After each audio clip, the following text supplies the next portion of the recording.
Hello students, welcome back to perspective classes. आज है percentage की क्लास 9th। आज हम पढ़ेंगे वेन डायग्राम के बारे में, जिसे हिंदी में वेन आरेख भी कहते हैं। वेन डायग्राम एक काफ़ी इंपॉर्टेंट टॉपिक है जो रीजनिंग में काफ़ी आता है, और रीजनिंग में उसके ऊपर आपने कई सारे क्वेश्चंस भी किए गए होंगे, लेकिन परसेंटेज के अंदर भी उसके ऊपर 2-3 क्वेश्चंस आ सकते हैं। तो वो क्वेश्चन क्या होते हैं आज हम सीखेंगे। तो चलिए स्टार्ट करते हैं। तो बेसिक कॉन्सेप्ट आपका क्या कहता है? बेसिक कॉन्सेप्ट आपका ये कहता है, ये दो सर्कल हैं, एक है आपका ये एन है, एन ए, और एक है आपका एन बी। अब मैं एक एग्जांपल लेता हूँ कि एक स्कूल है, स्कूल में 2 टाइप के बच्चे हैं। कुछ बच्चे हैं जो क्रिकेट खेलते हैं, कुछ बच्चे हैं जो क्रिकेट खेलते हैं, और कुछ बच्चे हैं जो फुटबॉल खेलते हैं, कुछ बच्चे हैं जो फुटबॉल खेलते हैं। तो जो बच्चे क्रिकेट खेलते हैं उसको हमने एन ए से डिनोट किया, यानी एन ए वो बच्चों की संख्या हो गई जो क्रिकेट खेलते हैं, और एन बी उन बच्चों की संख्या हो गई जो फुटबॉल खेलते हैं। अब इनमें से कुछ ऐसे बच्चे भी तो होंगे जो दोनों स्पोर्ट्स खेलते होंगे, कुछ ऐसे भी तो बच्चे होंगे जो दोनों स्पोर्ट्स खेलते होंगे, और कुछ बच्चे ऐसे भी होंगे कि कोई भी स्पोर्ट्स नहीं खेलते होंगे। तो इन दोनों सर्कल की हेल्प से हम उन दोनों को कैसे डिनोट करेंगे? उन बच्चों को जो क्रिकेट नहीं खेलते हैं, या फिर जो दोनों स्पोर्ट्स खेलते हैं, या कोई भी स्पोर्ट्स नहीं खेलते हैं। उसके लिए हमें इन दोनों डायग्राम को मर्ज कर देना पड़ेगा। मर्ज करेंगे तो डायग्राम कैसा होगा? मर्ज करेंगे तो डायग्राम आपका कुछ इस प्रकार से बनेगा जो नेक्स्ट स्लाइड में है। ये ब्लू सर्कल किन बच्चों का था? जो क्रिकेट खेलते थे। और रेड सर्कल किन बच्चों का था? जो फुटबॉल खेलते थे। अब ये वाला जो बीच का एरिया है, ये वाला जो बीच का एरिया है, ये वो एरिया है जो इन दोनों सर्कलों में कॉमन है, यानी फुटबॉल और क्रिकेट दोनों में कॉमन है। यानी ये जो फिगर है, ये फिगर उन बच्चों को दर्शाता है जो दोनों स्पोर्ट्स खेलते हैं, जैसे कि क्रिकेट भी खेलते हैं और फुटबॉल भी खेलते हैं। तो इससे हमें क्या पता चला? इससे हमें पता चला कि जो क्रिकेट और फुटबॉल खेलते हैं उन बच्चों को इस एरिया में दर्शाते हैं, और जो बच्चे कोई भी स्पोर्ट्स नहीं खेलते उनको क्या करेंगे? उनको हम इस सर्कल से बाहर रखेंगे। यहाँ पे उनके लिए एक अलग वैल्यू होगी जो कोई भी स्पोर्ट्स नहीं खेलते, जो कोई भी स्पोर्ट्स नहीं खेलते। ओके, अब मैं एग्जांपल लेके चलता हूँ कि एक क्लास में 100 बच्चे थे, एक क्लास में 100 बच्चे थे, जिसमें क्रिकेट खेलने वाले कितने थे? 50 लोग वो थे जो क्रिकेट खेलते थे, और 40 बच्चे वो थे जो फुटबॉल खेलते थे। तो क्रिकेट खेलने वाले बच्चों की संख्या 50 और फुटबॉल खेलने वालों की संख्या 40। अब मैं कहता हूँ कि इन दोनों में से ऐसे भी तो कुछ बच्चे हो सकते हैं जो दोनों स्पोर्ट्स खेलते हो, क्रिकेट भी खेलते हो, फुटबॉल भी खेलते हो। उसको मैं मान के चलता हूँ, उसकी संख्या मैं ले लेता हूँ 20, उसकी मैं संख्या ले लेता हूँ 20। तो इस प्रोवाइडेड डेटा में से आपके 3 क्वेश्चन बनते हैं। अब ये जो 50 बच्चे हैं, इनमें कुछ बच्चे ऐसे भी तो होंगे जो सिर्फ क्रिकेट खेलते होंगे, और इन 40 बच्चों में से कुछ ऐसे भी बच्चे होंगे जो सिर्फ फुटबॉल खेलते होंगे। ये भी तो हो सकता है। तो सिर्फ क्रिकेट खेलने वालों को हम किस एरिया में दर्शाएंगे? ये बाहर का जो एरिया है, ये वाला एरिया, ये उन बच्चों का है जो सिर्फ क्रिकेट खेलते हैं। और इसी प्रकार से ये वाला जो बाहर का एरिया है, ये किन बच्चों का है? ये उन बच्चों का है जो सिर्फ फुटबॉल खेलते हैं। ओके, अब मैं आपसे पूछना चाहता हूँ कि उन बच्चों की संख्या बताइए, टोटल बच्चों की संख्या बताइए जो कोई ना कोई स्पोर्ट्स खेलते हैं, या फिर उन बच्चों की संख्या बताइए जो दोनों में से कोई स्पोर्ट्स नहीं खेलते। तो उसके लिए हमें क्या करना पड़ेगा? उसके लिए एक डायग्राम इस प्रकार से इसी का एक कॉपी बना लेते हैं। ये क्रिकेट हो गया, ये फुटबॉल हो गया। दोनों खेलने वालों को कहाँ पर डिनोट करेंगे? यहाँ पे 20। अब पूछा गया है कि फुटबॉल टोटल खेलने वाले कितने छात्र थे? फुटबॉल खेलने वाले टोटल 40 छात्र थे।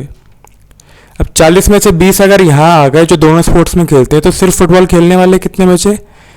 सिर्फ फुटबॉल खेलने वाले बचे आपके 20। ओके, सिर्फ फुटबॉल खेलने वाले आपके 20 बचे। इसी प्रकार से अब मैं पूछता हूँ कि सिर्फ क्रिकेट खेलने वाले कितने होंगे? सिर्फ क्रिकेट खेलने वालों का सर्कल ये था, इसकी टोटल वैल्यू क्या थी? इसकी टोटल वैल्यू थी 50।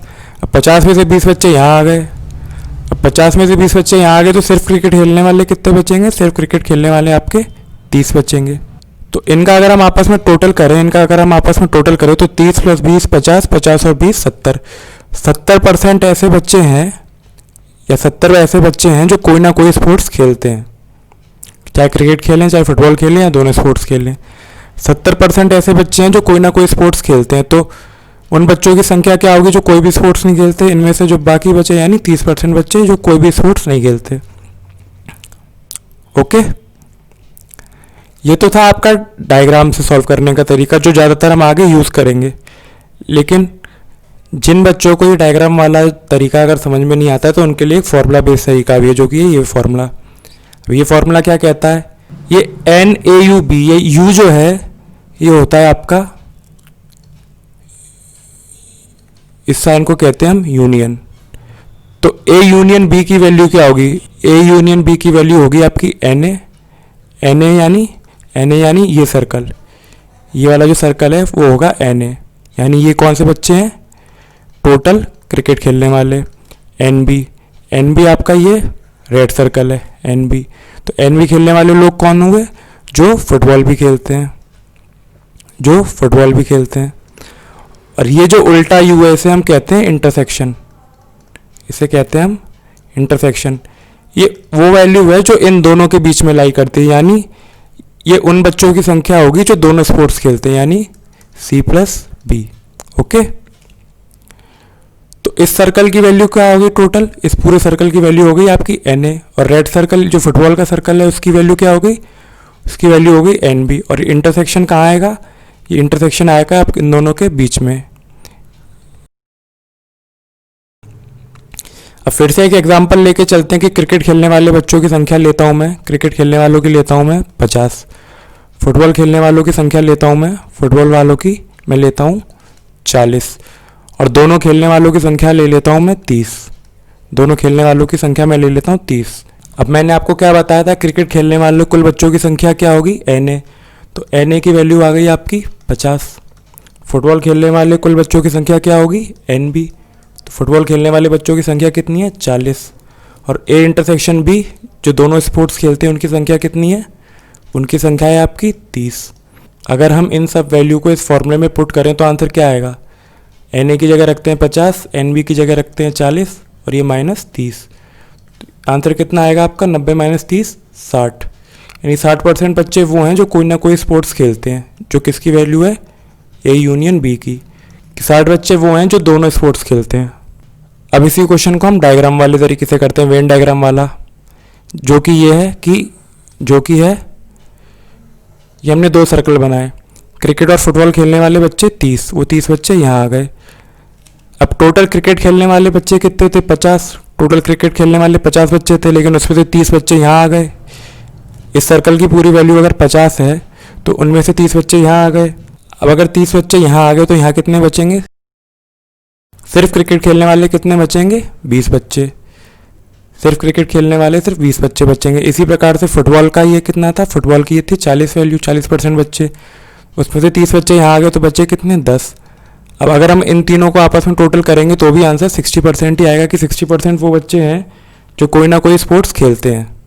तो ये आप पे कम्प्लीटली डिपेंड करता है कि आप डायग्राम वाले प्रोसेस से क्वेश्चन करना चाहते हैं या फिर फॉर्मूला बेस्ड तरीके से, that is completely depend on you.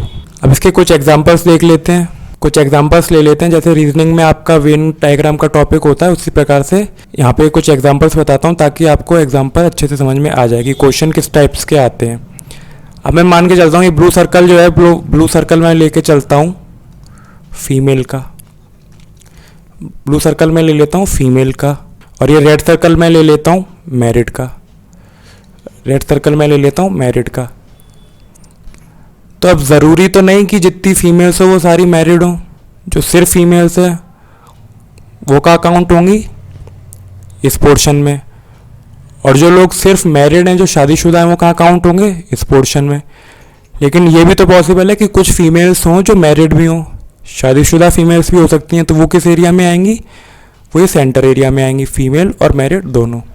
ठीक है, ये एग्जांपल समझ में आया आपको, फीमेल और मैरिड का एग्जांपल। अब मैं ले लेता हूँ ये जो ब्लू सर्कल है, ये मैं मान के चलता हूँ ब्लू सर्कल मैंने बनाया बॉयज़ का, और ये रेड सर्कल मैंने बनाया गर्ल्स का, और ये जो पोर्शन मैं मान के चलता हूँ ये पोर्शन मैं ले लेता हूँ स्टूडेंट्स का। अब ज़रूरी नहीं कि सारे बॉयज़ स्टूडेंट हों या फिर सारी गर्ल्स स्टूडेंट हों, तो जो बॉयज़ जो स्टूडेंट नहीं होंगे वो क्या काउंट होंगे, जो बॉयज़ तो होंगे लेकिन स्टूडेंट नहीं होंगे, वो इस पोर्शन में काउंट होंगे। और इस पोर्शन में कौन सी काउंट होंगे? इस पोर्शन में काउंट होंगी गर्ल्स जो स्टूडेंट नहीं है। अब बॉयज़ और गर्ल्स जो दोनों स्टूडेंट हैं वो किस पोर्शन में काउंट होंगे? वो इस पोर्शन में काउंट होंगे, बॉयज़ और गर्ल्स जो दोनों स्टूडेंट हैं। ओके, अगला एग्जाम्पल हम लेते हैं ब्रॉन्ज का, ले लेते हैं ब्रॉन्ज। ब्रॉन्ज किससे बनता है? ब्रॉन्ज आपका कॉपर और टिन से बनता है। कॉपर और टिन को आपस में मिला के ब्रॉन्ज बनता है। तो मैं ब्लू सर्कल मान लेता हूँ कॉपर का और रेड सर्कल मान लेता हूँ मैं टिन का। तो ब्रॉन्ज किस एरिया में आएगा? कॉपर और टिन जिसमें दोनों होंगे वही तो आपका ब्रॉन्ज होगा, यानी ये जो बीच का जो पोर्शन है ये होगा आपका ब्रॉन्ज का। बाकी ये जो शेडेड एरिया बचा ये सिर्फ होगा आपका कॉपर का, और ये शेडेड एरिया जो सिर्फ बचा ये होगा आपका टिन का। ये लास्ट एग्जांपल देखते हैं, इसमें लेते हैं, इसमें ले लेते हैं हम सैंड। यहाँ पे ले लेते हैं हम सैंड। ब्लू सर्कल सैंड को डिनोट करता है और रेड सर्कल हम ले लेते हैं वाटर का। रेड सर्कल हम वाटर का ले लेते हैं। अब मैं कहता हूँ कि मुझे क्ले का एरिया बताइए कि जो क्ले होगी वो किस एरिया से डिनोट कर सकते हैं। क्ले में क्या होगा? क्ले में सैंड और वाटर दोनों होंगे। इस पूरे डायग्राम में वो कौन सा एरिया है जिसमें सैंड और वाटर दोनों होंगे? ये बीच वाला एरिया, सैंड और वाटर दोनों होंगे, तो ये एरिया आपका डिनोट करता है क्ले को। बाकी ये इतना सिर्फ एरिया जो बचा ये है आपका सैंड का, और ये जो इतना एरिया बचा ये है आपका वाटर का। तो होपफुली आपको ये एग्जांपल समझ में आए होंगे। अब जैसे हमने पीछे एग्जांपल लिए थे क्रिकेट और फुटबॉल के, अब ये तो ज़रूरी नहीं है कि सिर्फ दो ही स्पोर्ट्स की बात हो, दो से ज़्यादा भी हो सकते हैं। आपके कॉम्पिटिटिव एग्जाम में 3 सर्कल से ज़्यादा के क्वेश्चंस वैसे तो जनरली पूछे नहीं जाते हैं। उसको भी करने के सेम तरीके, एक फॉर्मूला बेस्ड तरीका और एक डायग्राम बेस्ड। तो आगे क्वेश्चन करने से पहले हम 3 सर्कल वाले कॉन्सेप्ट को समझ लेते हैं। तो चलिए करते हैं। ये रहा आपका 3 सर्कल वाला एग्जाम्पल। अब यहाँ पे क्या है? ये दे रखा है आपका N A union B union C। ये उन बच्चों की संख्या है जो कोई कम से कम एक स्पोर्ट्स तो खेलते ही हैं। तो मैं A ले लेता हूँ क्रिकेट को, B ले लेता हूँ मैं फुटबॉल को, C में ले लेता हूँ आपके वॉलीबॉल को ले लेता हूँ। ओके, NA NB NC तो मैंने आपको बताया ही था। NA उन बच्चों की संख्या जो क्रिकेट खेलते हैं, NB उन बच्चों की संख्या जो फुटबॉल खेलते हैं, NC उन बच्चों की संख्या जो वॉलीबॉल खेलते हैं। अब आता है ये minus N A intersection B। A intersection B यानी वो बच्चे जो क्रिकेट और फुटबॉल दोनों खेलते हैं। A इंटरसेक्शन C वो वाले बच्चे हैं जो क्रिकेट और वॉलीबॉल दोनों खेलते हैं। और B इंटरसेक्शन C वो बच्चे हैं जो फुटबॉल और वॉलीबॉल दोनों खेलते हैं। और लास्ट में आता है आपका A intersection B intersection C। ये उन बच्चों की संख्या है जो तीनों स्पोर्ट्स खेलते हैं। अब इस डायग्राम में वो कौन सा एरिया है जो इन तीनों सर्कल्स में कॉमन है, जहाँ पे ये तीनों सर्कल्स एक दूसरे को कट कर रहे हों? ये वाला एरिया, ये जो बीच का एरिया है यही होगा आपका N A intersection B intersection C, यानी ये होगी आपकी इस पोर्शन की वैल्यू। अब मैं इसको ले लेता हूँ A यानी क्रिकेट, ये होता है B यानी फुटबॉल, और ये ले लेता हूँ मैं C यानी वॉलीबॉल, C यानी वॉलीबॉल। अब N A इंटरसेक्शन B, ये वाला जो पोर्शन है N A इंटरसेक्शन B, ये कहाँ होगा? N A इंटरसेक्शन B इस डायग्राम में कहाँ होगा? जहाँ पे A और B इंटरसेक्ट कर रहे होंगे। A और B आपके कहाँ इंटरसेक्ट कर रहे हैं? A और B आपके इंटरसेक्ट कर रहे हैं इस पोर्शन में। A और B इस पोर्शन में इंटरसेक्ट कर रहे हैं, तो ये हो गया आपका A इंटरसेक्शन B। ये कौन सा एरिया है? जो क्रिकेट और फुटबॉल दोनों खेलते हैं। इसी प्रकार से A इंटरसेक्शन C कहाँ होगा? A इंटरसेक्शन C होगा आपका यहाँ पे। ये वो बच्चे हैं जो क्रिकेट और वॉलीबॉल दोनों खेलते हैं। और लास्ट में क्या बचा? B intersection C। B intersection C कहाँ? वो यहाँ होगा। ये कौन से बच्चे होंगे? जो फुटबॉल और वॉलीबॉल दोनों खेलते हैं। B intersection C। अब इस क्वेश्चन को फॉर्मूला से सॉल्व करने के लिए सारी वैल्यू तो आ चुकी हैं, लेकिन इस क्वेश्चन में ये भी पूछा जा सकता है कि सिर्फ उन बच्चों की संख्या बताइए जो सिर्फ क्रिकेट खेलते हो। तो सिर्फ क्रिकेट खेलने वालों के लिए हमें क्या करना पड़ेगा? सिर्फ क्रिकेट खेलने वालों के लिए ये जो एरिया होगा, इस एरिया की वैल्यू होगी आपकी NA। ये वाला जो एरिया है ये एरिया किन लोगों का होगा, जो सिर्फ क्रिकेट खेलते होंगे। लेकिन हमें वैल्यू किसकी दी गई है, हमें वैल्यू दी गई है एन ए की। एन ए यानी पूरा ब्लू सर्कल।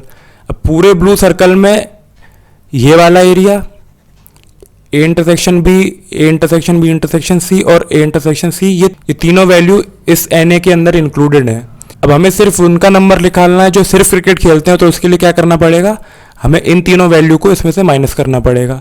तो माइनस करेंगे तो क्या आएगा, n A intersection B minus करेंगे, फिर एक और n A intersection C minus करेंगे, minus n A intersection B intersection C. ये तीनों अगर हम माइनस करेंगे तो उन बच्चों की संख्या आएगी जो सिर्फ क्रिकेट खेलते हैं, सिर्फ क्रिकेट खेलते हैं। इसी प्रकार से सिर्फ फुटबॉल खेलने वालों की संख्या के लिए क्या करना पड़ेगा, एन बी में से A intersection B, A intersection B intersection C और बी इंटरसेक्शन सी माइनस करना पड़ेगा। तो क्या आएगी संख्या, सिर्फ फुटबॉल खेलने वालों की संख्या आएगी। वॉलीबॉल में भी आपको कुछ इस प्रकार से करना पड़ेगा। वॉलीबॉल खेलने के लिए वालों के लिए क्या करना पड़ेगा, एन सी में से A intersection C, B intersection C और A intersection B intersection C minus करना पड़ेगा। तो क्या वैल्यू आएगी सिर्फ वॉलीबॉल खेलने वालों के लिए।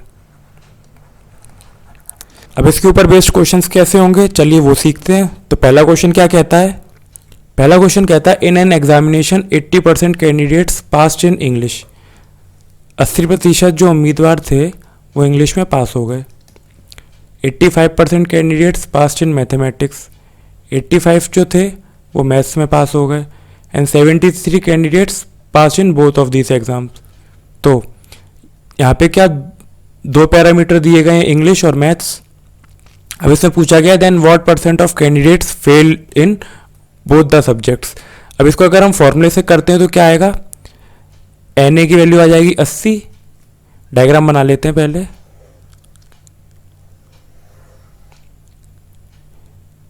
ये 73, इस सर्कल की वैल्यू है आपकी 80 और इस सर्कल की वैल्यू है आपकी 85।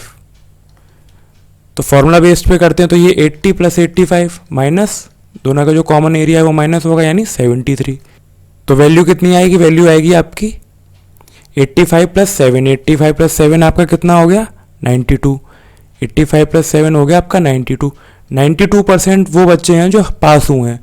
अब अगर 92 बच्चे अगर पास हुए तो इस सर्कल के बाहर की क्या वैल्यू होगी, 100 बच्चे थे टोटल, 100% बच्चे होंगे।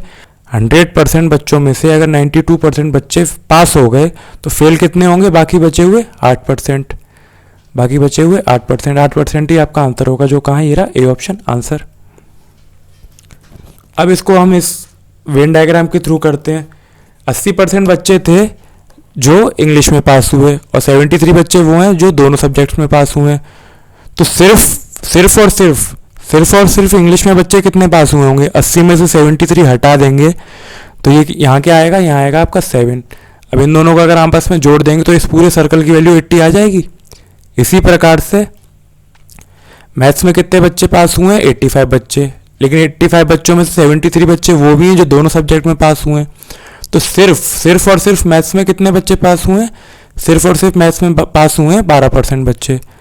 अब इनका आप आपस में टोटल कर लीजिए तो 73 और 7 80, 80 प्लस और 80 और 12 92। यहाँ से भी आंसर 92 आ गया। 92 बच्चे हैं जो पास हुए हैं। तो फेल हुए बच्चे कितने हो गए, जो सर्कल से बाहर होंगे, जो कितने हैं 8%। होपफुली आपको समझ में आया होगा। चलिए आगे देखते हैं। ये क्वेश्चन कहता है in a group of students 70% can speak English, 65% can speak Hindi and 27 of the student can speak none of the two languages, then what % of the group can speak both the languages. अब इस question को अगर हम चाहें तो फॉर्मूले से भी कर सकते हैं, नहीं तो सिंपल तरीके से भी कर सकते हैं। 27% of the students can speak none of the two languages. 27% बच्चे वो हैं जो किसी भी लैंग्वेजेस में बात नहीं कर सकते। तो बचे हुए कितने होंगे जो किसी एक लैंग्वेज में तो बात कर सकेंगे। टोटल कितना होता है 100%। 100% में से 27 के तो बचे कितने, बचे आपके 73।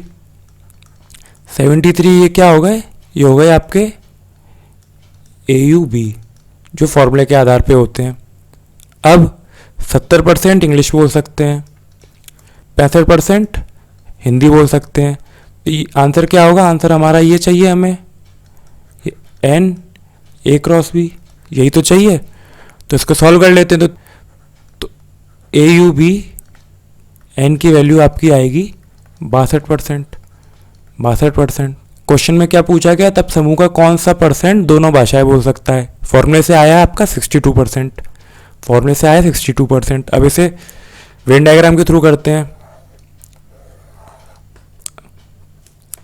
हमें क्या निकालना है, जो दोनों भाषाएं बोल सकते हैं वो क्या इस सेक्शन में आएगा। यहाँ पे मैं मान के चलता हूँ x, यहाँ पे मैं मान के चलता हूँ x। ये वाला गोला मैं मान लेता हूँ इंग्लिश के लिए और ये वाला मान लेता हूँ मैं हिंदी के लिए। x लोग वो हैं जो दोनों भाषाएं बोल सकते हैं, तो सिर्फ इंग्लिश बोलने वाले कितने होंगे, सिर्फ इंग्लिश बोलने वाले होंगे 70 माइनस x। सिर्फ इंग्लिश बोलने वाले होंगे 75 माइनस x। हिंदी बोलने वाले कितने हैं 65। सिर्फ हिंदी बोलने वाले कितने होंगे, सिर्फ हिंदी बोलने वाले होंगे आपके 65 माइनस एक्स। अब क्या कहा गया था कि 27% है जो कोई भी भाषा नहीं बोल सकते, यानी ये क्या होगा 27 आपके बाहर चले गए, 27 आपके बाहर चले गए। तो यानी इस पूरी टोटल वैल्यू, इस पूरे फिगर की टोटल वैल्यू क्या होनी चाहिए, इस पूरे फिगर की टोटल वैल्यू होनी चाहिए आपके 73, क्योंकि 73% वही तो लोग हैं जो कोई ना कोई भाषा बोलते हैं।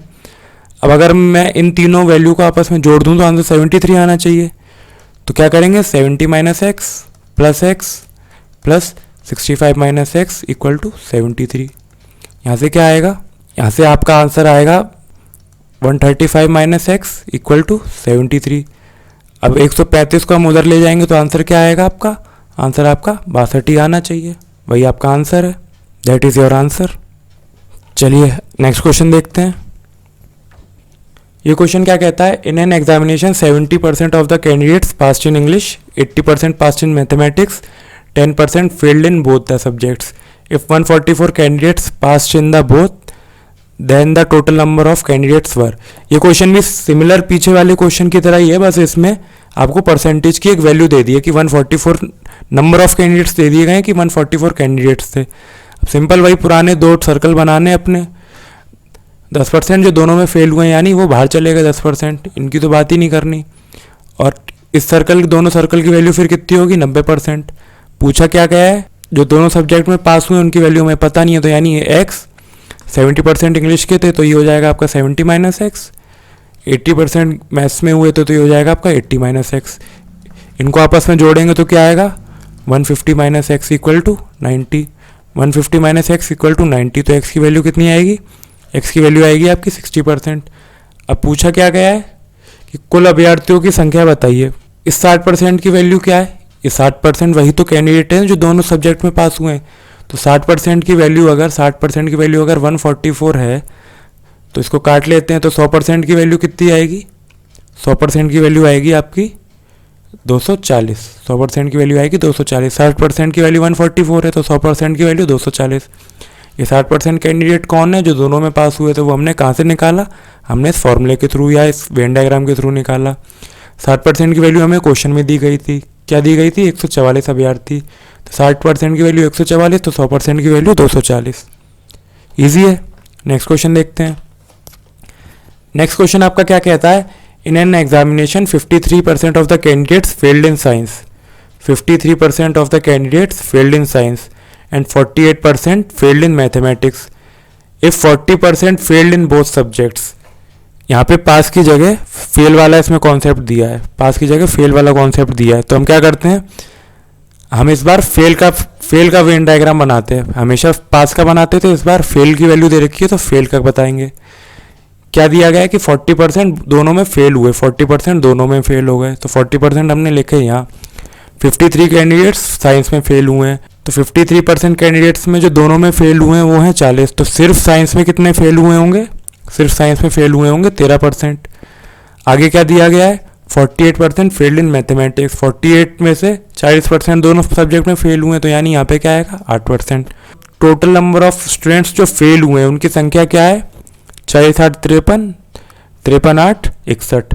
61% बच्चे हैं जो फेल हुए हैं। 61% बच्चे अगर फेल हुए हैं तो पास कितने हुए होंगे, पास हुए होंगे आपके 39%। क्वेश्चन में क्या पूछा गया था, what percentage passed in both the subject, तो ये आएगा आपका 39%। नेक्स्ट क्वेश्चन देखते हैं। नेक्स्ट क्वेश्चन क्या कहता है, in an examination 48% of the candidates passed in science, 56% failed in maths. If 32% failed in both the subjects, then what percent passed in both the subjects? ये भी काफ़ी इजी क्वेश्चन है. Fail की संख्या ज़्यादा दे रखी है तो मैं फेल का डायग्राम बनाता हूँ. फेल का डायग्राम मैं बना देता हूँ. 32% वो हैं जो दोनों में फेल हुए हैं, 32% वो हैं जो दोनों में फेल हुए हैं. 56% फेल्ड इन मैथमेटिक्स, यानी एम यहाँ पे ले लेता हूँ तो 56 क्या होगा, 24 + 32 56, 24 + 32 56. अब यहाँ पे समझने वाली बात यह है कि 48% बच्चे अगर साइंस में पास हुए हैं तो साइंस में फेल होने वाले बच्चे कितने होंगे. साइंस में फेल होने वाले बच्चे होंगे 52. साइंस में फेल होने वाले बच्चे होंगे 52. अब वो इन दोनों में आते हैं कि सिर्फ मैथ में और साइंस में दोनों में फेल हुए थे या सिर्फ साइंस में फेल हुए थे. तो इस सर्कल की वैल्यू अगर 52 है और इधर 32 है तो बचे कितने, 20. तो 20 हम यहाँ लिख देंगे, 20 हम यहाँ लिख देंगे. अब इसमें से वही फिर क्वेश्चन वही है कि कितने परसेंट बच्चे दोनों में पास हुए थे, तो इनको आपस में जोड़ लीजिए, 100 में से माइनस कर दीजिए. तो 32 और 24 कितना होता है, 56. 56 और 20 76. 76 बच्चे दोनों में फेल हुए हैं, 76% बच्चे फेल हुए हैं. तो पास कितने हुए होंगे, पास हुए होंगे आपके 24%. 24% लोग पास हुए होंगे. 24% कहाँ, ए ऑप्शन आंसर. नेक्स्ट क्वेश्चन देखते हैं. नेक्स्ट क्वेश्चन क्या कहता है, in an examination 73% of the candidates passed in quantitative aptitude. 73% जो है वो क्वांटिटेटिव एप्टीट्यूड में पास होते हैं. सबसे पहले तो 2 सर्कल बना लीजिए. 73% हैं जो क्वांटिटेटिव एप्टीट्यूड में पास होते हैं, जो कि ये सर्कल में मान लेता हूँ. 70% जीए में पास होते हैं, जनरल अवेयरनेस में 70% जीए में पास होते हैं. 64% दोनों में पास होते हैं, 64% दोनों में पास होते हैं. 64% ये रहे. तो 72 में से 64 गए, कितने बचे, 9. वो 73 में से है, 73 में से 64 गए, कितने बचे, 9. और 70 में से 64 गए, बचे कितने, 6. तो इनका आपस में सम कितना आएगा, इनका सम आएगा आपका 79. 79% बच्चे वो हैं जो पास हुए हैं. तो फेल होने वालों की संख्या कितनी होगी, फेल होने वाले परसेंट होगी 21%. 21% वो लोग बचे जो फेल हुए होंगे. अब क्वेश्चन में क्या दिया गया है, यदि दोनों विषयों में 6300 बच्चे फेल हो गए तो कुल परीक्षार्थी कितने थे. फेल टोटल कितने हुए थे, 21%. 21% की वैल्यू कितनी दे रखी है, 6300. कुल अभ्यर्थी कितने होंगे, कुल अभ्यर्थी होंगे आपके 100. तो 21 से कितनी बार कटेगा, 21 से आपका ये कटेगा 300 बार, और 300 बार का 100 में मल्टीप्लाई करेंगे तो आंसर कितना आएगा, 30,000. 30,000 आपका आंसर है, वो रहा सी ऑप्शन आंसर. अगला क्वेश्चन देखते हैं. अगला क्वेश्चन कहता है, in a class of 80 students 45% speaks Hindi. Okay, 45% speaks Hindi, 40% speaks English, 40% speaks English. लेकिन यहाँ पे इंग्लिश जो दिया है वो आप समझिए, इंग्लिश दिया है इंग्लिश ओनली. इंग्लिश ओनली यानी ये जो इंग्लिश ओनली है ये इस पार्ट में ना, इन दोनों पार्ट में कैलकुलेट नहीं किए जाएंगे, इन दोनों पार्ट में नहीं जोड़े जाएंगे.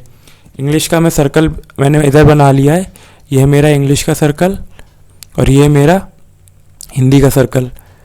क्वेश्चन में क्या दिया गया है, 40% है जो सिर्फ इंग्लिश बोलते हैं, तो 40% को यहाँ पे लिखूंगा मैं. 40% सिर्फ इंग्लिश बोलते हैं. If the number of students who did not speak any of the languages is equal to the number of students who speak both the languages, तो यहाँ पे क्या लेता हूँ मैं, ये x ले लेता हूँ. x उन बच्चों की संख्या है जो दोनों भाषाएं बोलते हैं. ओके, क्वेश्चन में क्या दिया गया है कि यदि किसी भी भाषा को नहीं बोलने वाले छात्राओं की संख्या उन छात्रों की संख्या के बराबर है जो दोनों भाषा बोलते हैं, यानी ये सर्कल के अंदर का x और बाहर जो लिखते हैं जो दोनों सर्कलों में इंक्लूड नहीं होते हैं, उन दोनों की वैल्यू आपस में सेम है. तो अंदर का x और ये बाहर का x दोनों साथ में होंगे. तब पूछा गया है कि इसमें then find out the number who speaks only Hindi, सिर्फ हिंदी बोलने वाले बच्चों की संख्या पूछी है. तो ये x यहाँ पे ये 45 है टोटल सर्कल की वैल्यू, तो ये कितनी हो जाएगी, 45 - x. अब हमें ये पता है जब परसेंटेज है इन तीनों सर्कल के अंदर की वैल्यू की और इसकी जो बाहर की वैल्यू है, इन सबका सम 100% ही आएगा, क्योंकि बात तो 100% पे चलती है ना. तो 45 - x plus x plus 40 equal to x, नहीं ये इक्वल टू नहीं, प्लस x इक्वल टू 100. वैसे x से ही x कट गया. हम इसको सॉल्व करेंगे, अगर हम इसको सॉल्व करेंगे तो x की वैल्यू क्या आ जाएगी, x की वैल्यू आ जाएगी आपकी 15%. तो सिर्फ इंग्लिश बोलने वाले छात्र कितने बचेंगे, ओनली हिंदी पूछा, ओनली हिंदी वाले कितने बचेंगे, ओनली हिंदी बोलने वाले बचेंगे 30%। अब कुल 100 बच्चों की बात हो रही है, 100 बच्चों की बात यानी 100% की वैल्यू अगर 80 है तो 30% की वैल्यू कितनी होगी, 30% की वैल्यू होगी आपकी 24 स्टूडेंट, जो कि आपका आंसर 24 स्टूडेंट कहाँ रहे, ये रहे A option answer. Next question देखते। In any exam 40% students passed in Hindi, 55% passed in English. It is known that number of students who failed in both is double to the students who passed in both. अच्छा, if 16 students failed in both subjects then find the total number of students who appeared in exam। चलिए इस question को करते हैं। 40% वो लोग हैं, 40% वो लोग हैं जो हिंदी में पास हुए हैं, ये सर्कल है मेरा हिंदी का, और 55% किस में पास हुए हैं, इंग्लिश में, 55% इंग्लिश में पास हुए हैं। अब लाइन क्या कहती है कि यह ज्ञात कीजिए कि दोनों में असफल छात्रों की संख्या उन छात्रों के मुकाबले 2 गुनी है जो दोनों में उत्तीर्ण हुए। तो दोनों में उत्तीर्ण वाले कौन से होते हैं, बीच में ये 5% दे रखी है, तो दोनों में उत्तीर्ण यानी दोनों में पास हुए x, और फेल होने वालों की संख्या उनसे दुगनी है यानी 2x। तो वही पुराना तरीका, यहाँ पे क्या आ जाएगा, यहाँ पे आएगा आपका 40 माइनस एक्स, यहाँ क्या आएगा 55 माइनस एक्स। इनको आपस में जोड़ देंगे तो क्या आएगा 40 minus x plus 55 plus 2x equal to 100। तो यहाँ से वैल्यू क्या आएगी, यहाँ से आएगी आपकी 105 plus x is equal to 100। तो x की वैल्यू क्या आई, x की वैल्यू आ गई आपकी 5%। अब कहा गया है कि यदि दोनों विषयों में 16 छात्र फेल होते हैं, दोनों विषयों में यानी 10%, एक x की वैल्यू 5 है तो 2x की वैल्यू 10%, 10% की वैल्यू क्या दे रखी है आपको 16 स्टूडेंट, कि जितने बच्चे फेल हुए हैं उनकी संख्या है 16। तो परीक्षा में बैठने वाले छात्रों की कुल संख्या का पता लगाएं, यानी 100%, सीधे 1 0 बढ़ा देंगे, आंसर 160 कहाँ रहा, ये रहा आपका डी ऑप्शन आंसर। अगला क्वेश्चन देखते हैं। 9वां क्वेश्चन क्या कहता है, in a society 500 people are living, 45% play cricket, 29 play hockey and 48% play badminton. ये बढ़िया क्वेश्चन है, ये आपका 3 सर्कल का पहला क्वेश्चन आ गया आपके लिए। 3 सर्कल में बना लेता हूँ। सबसे पहले ये परसेंटेज के इस प्रकार के वेन डायग्राम वाले क्वेश्चन देखे तो सबसे पहले तो आप सर्कल बनाइए, सर्कल बनाने में टाइम मत लगाइए। अब ये क्या कहता है, 45% प्ले क्रिकेट वाले मैं ले लेता हूँ 45% है, ओके। 29% प्ले हॉकी वाले में ले लेता हूँ 29%, ये रहे। एंड 48% बैडमिंटन, 48 में ले लेता हूँ 48 वाले, ये रहे बैडमिंटन, 48% वाले बैडमिंटन। 18% डिडंट एनी गेम, 18% वाले लोग बाहर हैं जो कोई भी गेम खेलते ही नहीं है, यानी इन तीनों सर्कलों की जो टोटल वैल्यू होगी ये आपकी 82 ही होगी, 82 से ज़्यादा नहीं हो सकती है, ओके। अब क्वेश्चन क्या कहता है, 5% वो लोग हैं जो तीनों गेम खेलते हैं, तो यहाँ पे ले लेते हैं 5% वो लोग हैं जो तीनों गेम खेलते हैं। 6% लोग वो हैं जो क्रिकेट और हॉकी दोनों खेलते हैं। क्रिकेट और हॉकी खेलने वाले 6% लोग हैं, यानी वो इस पार्ट में आएंगे क्योंकि ये दोनों सर्कल मिल रहे हैं, क्रिकेट और हॉकी वाले सर्कल यहाँ मिलते हैं। लेकिन ये चीज़ ध्यान रखिए कि इन 6% में से 5% तो हम पहले यहाँ ले ही चुके हैं, 5% हम पहले यहाँ ले ही चुके, तो यहाँ पे कितने बचेंगे, सिर्फ 1%।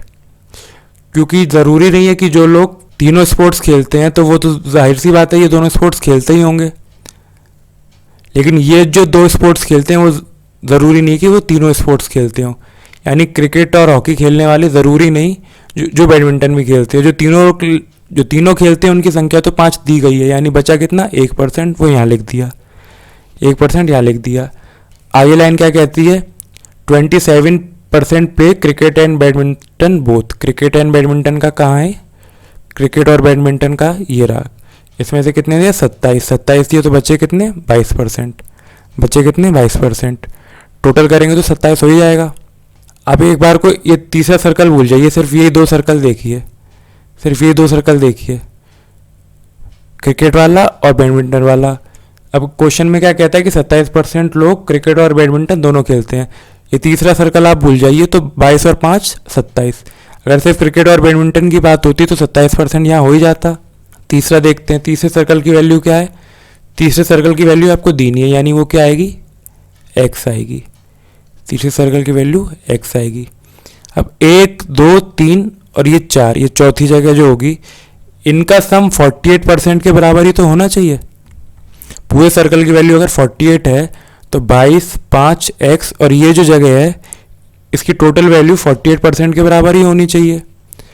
अब 48% में से हम सिर्फ बैडमिंटन खेलने वालों के लिए हमें क्या करना पड़ेगा, 48% में से हमें ये 27 प्लस एक्स माइनस करना पड़ेगा। अब 48% में से हम 27 प्लस एक्स माइनस कर देंगे तो बचेगा कितना, 21% माइनस एक्स। इसी प्रकार से यहाँ करेंगे, 29% है, 29% की वैल्यू क्या करेंगे, 29 में से हमें 6 माइनस करना पड़ेगा, बचेगा कितना, 23 माइनस एक्स। इस सर्कल को हम ऐसे ही रहने देते हैं। क्यों मैं ये क्यों कह रहा हूँ, क्योंकि ये जो पूरा सर्कल है, ये पूरे सर्कल की वैल्यू 45% है।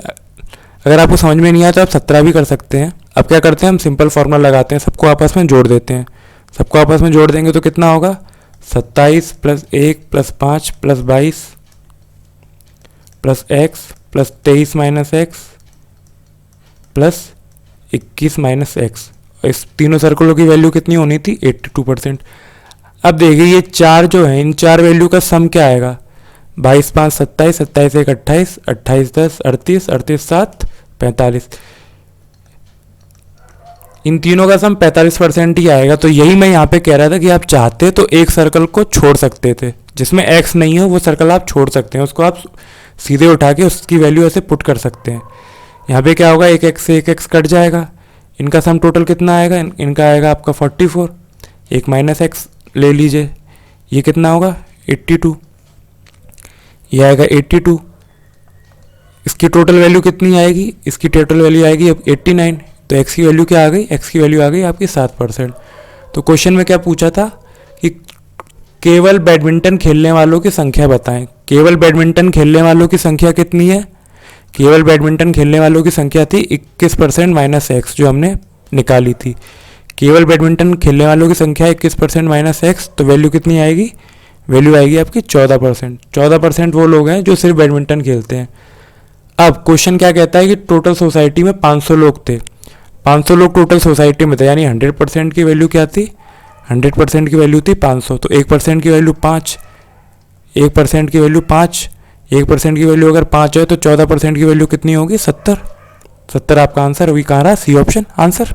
ये 3 सर्कल वाला क्वेश्चन है, आप इसको ज़रा ध्यान से देखिए, क्योंकि इस टाइप का अपना पहला क्वेश्चन है। आप इसको अच्छे से देखिए, एक बार में समझ में नहीं आता तो बार बार देखिए, लेकिन इसे पढ़िएगा अच्छे से, क्योंकि एग्जाम में मेंस में ज़्यादातर 3 सर्कल वाले क्वेश्चन के आने की संभावना रहती है। चलिए नेक्स्ट क्वेश्चन करते हैं। नेक्स्ट क्वेश्चन क्या कहता है, in an examination 53% students passed in mathematics, physics, chemistry, 3 subject हो गए, यानी 3 गोले अपने पसंद के बना लीजिए। गोले बनाने में आलस नहीं देना है बस। 53% जो है वो मैथ में पास होते, तो मैथ में पास होने वाले हो गए आपके 53%, फिजिक्स में पास होने वाले हो गए आपके 61% और केमिस्ट्री में पास होने वाले हो गए आपके 60%। 24% वो हैं जो मैथ्स और फिजिक्स दोनों में पास हुए हैं। 24% वो हैं जो मैथ्स और फिजिक्स दोनों में पास हुए हैं। चलिए आगे देखते हैं। फिजिक्स केमिस्ट्री में 35%, 27% किस में पास हुए हैं, मैथमेटिक्स में, और 5% वो लोग हैं जो किसी में भी पास नहीं हुए। तो 5% को तो निकाल लेते हैं बाहर, इनकी कोई हमें ज़रूरत है नहीं अभी फ़िलहाल। ज़रूरत थी इनका टोटल निकालने के लिए, यानी इन तीनों सर्कल का जो टोटल है वो आपका 95% ही आना चाहिए, 95% आना चाहिए। क्वेश्चन में क्या कहा गया है, the ratio of the percentage of passes in mathematics and chemistry but not in physics. Mathematics और केमिस्ट्री में जो पास हुए हो, मैथमेटिक्स और केमिस्ट्री, ये मैथमेटिक्स और केमिस्ट्री यानी ये जो पार्ट पोर्शन है इसकी वैल्यू, क्योंकि मैथ और केमिस्ट्री में पास हुए हैं लेकिन फिजिक्स में पास नहीं हुए, two the percent pass in physics and chemistry but not in mathematics, physics and chemistry not in mathematics, वो वैल्यू यहाँ पे आ गई। ओके, तो अब हमें ये वैल्यू दी नहीं गई थी जो तीनों में पास हुई, यानी इसको मैं ले लेता हूँ x, इसको मैं ले लेता हूँ x, इसको x ले लेते तो आगे क्या होगा। क्वेश्चन कहता है 35% इन physics and chemistry both, physics और केमिस्ट्री में 35% लोग पास हुए थे, तो 35% है तो यहाँ पे इनमें वो लोग भी तो हैं जो तीनों सब्जेक्ट में पास हुए होंगे, यानी इसको यहाँ पे माइनस करना पड़ेगा। यहाँ पे आएगा आपका 35 minus x, 27% in mathematics and chemistry, mathematics और केमिस्ट्री वाले पोर्शन ये रहे 27%, तो ये क्या आएगा, ये आएगा आपका 27 माइनस एक्स, ये आएगा आपका 27 माइनस एक्स। और 24% past in mathematics and physics, 24% यानी ये आएगा 24 minus x, 24 minus x value ये आएगी, 24 माइनस एक्स ये आ गई, 24 माइनस एक्स। अब एक सर्कल आप अपने पसंद का देख लीजिए जिसकी वैल्यू आपको चेंज नहीं करनी। क्यों नहीं करनी, वो मैंने आपको पिछले क्वेश्चन में बताया था कि उनका सम करेंगे तो लास्ट में वही आंसर आना है। तो मैं ये मैथ्स वाला सर्कल ले लेता हूँ। इस पूरे पोर्शन की वैल्यू किसकी, इस पूरे पोर्शन की वैल्यू, ये जो पोर्शन है इस पूरे पोर्शन की वैल्यू 53% ही रहेगी। अब बाकी पोर्शन को हम जोड़ लेते हैं। बाकी पोर्शन को जोड़ने से पहले ये हमें वैल्यू निकालनी पड़ेगी 60%। 60 में से कितने माइनस करने, 60 में से हमने माइनस किए हैं, 60 में से हमें कितना माइनस करना पड़ेगा, 60 में से हमें माइनस करना पड़ेगा 62 माइनस एक्स।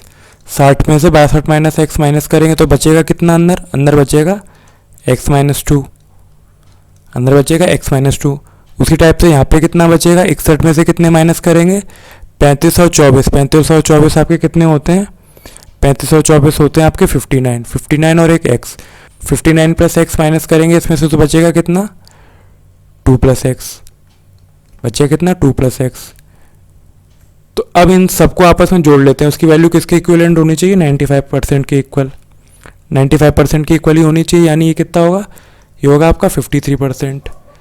ये कितना आएगा, ये आ गया आपका 2 प्लस एक्स, ये कितना आ गया, ये आ गया आपका 35 माइनस एक्स, और ये आ गया आपका x माइनस 2। ओवरऑल वैल्यू यही आनी चाहिए, ओवरऑल वैल्यू यही होगी, इक्वल टू 95%, इक्वल टू 95%। तो इनको सम करके इनकी वैल्यू कितनी आएगी, इसको सॉल्व करते हैं। इसको सॉल्व करेंगे तो क्या होगा, ये प्लस का 2 और ये प्लस का x किससे कट जाएगा, माइनस का x से और माइनस के 2 से। यानी ये वैल्यू कितनी आएगी, ये वैल्यू आएगी आपकी 80 और 8, 88 plus x equal to 95%। 88 plus x equal to 95% आ गया। तो x की वैल्यू कितनी, x की वैल्यू आएगी आपकी 7%, x की वैल्यू 7% आएगी। अब हमसे क्या पूछा गया था, ये 27 माइनस एक्स और ये 35 माइनस एक्स का हमसे रेशियो पूछा गया था।